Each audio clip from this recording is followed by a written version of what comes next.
Thank you. Hi. Welcome. So as you heard, my name is Dr. Joel Salinas, and while I may look like a teenager, I am old enough to be a neurologist. So I'm assistant professor of neurology at Harvard Medical School. I'm also chief of the McCann Center for Brain Health, and I'm here with Portrait XO today to rattle your cage a little bit, talking about the brain. In psychology, one of the concepts around what creates a creative genius is actually this overlap of traits that you see in creativity and traits that you see in mental disorders or brain disorders. And I'll draw your attention to two ones that specifically in creative geniuses, which is this is hyperconnectivity, which you see in people with synesthesia. So I sent Joel a series of GIFs for him to translate and let me know what kind of synesthetic reactions he got from these images. So here's a little snippet of what Joel's brain actually looks and sounds like.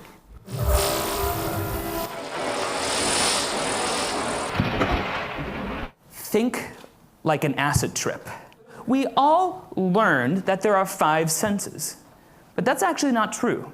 There are actually many, many more senses. We have receptors in our skin for temperature. We have receptors in our bodies for chemicals, for pressure, for pain, for orientation in space, for vibration, for the orientation of our bodies, where it is in space, and even some organisms have access to detecting electromagnetic fields. It gets very complicated. And one of the things that we're also taught that is actually quite incorrect is that what we experience in front of us, the physical world around us, is actually not exactly what we believe it to be.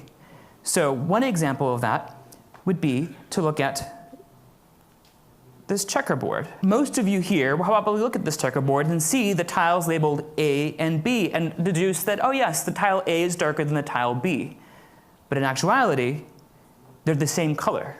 And part of this, I promise you they're the same color, part of this is that your brain is not just experiencing the world around it, it's actually actively making guesses about the world and creating that physical reality that you're perceiving. It's much more about what your brain is creating than what your brain is perceiving. And it does this in all sorts of subtle ways. So these two shapes you see here, one of them is called Kiki and the other one is called Boba. Most people will look at this and say that the spiky one is called Kiki and the other one is called Boba.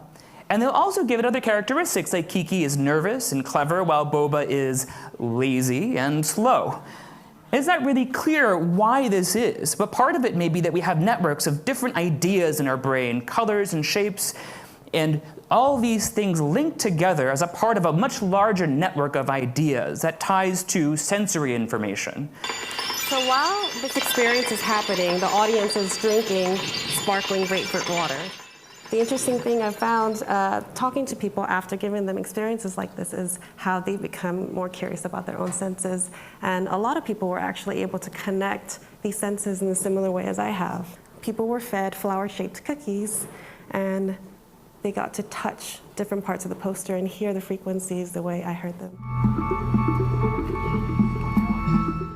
Recently, I participated in a hackathon at USC, and we won a grand prize for top AR using Microsoft HoloLens to give people a synesthetic experience of how I perceive colors. So you could walk around and tap different colors and hear the sonic frequencies. I'm constantly trying to push boundaries and seek new inspiration from other amazing artists or other forms of information.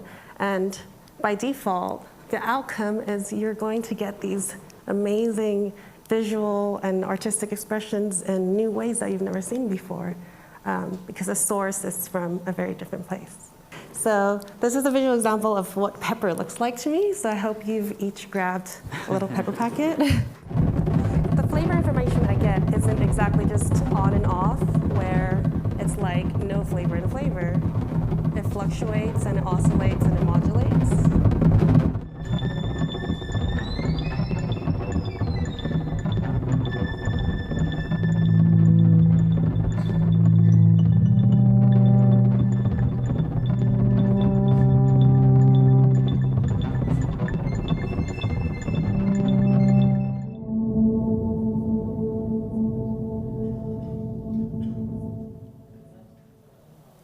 I hear a lot of coughing. I hope no one's allergic to pepper.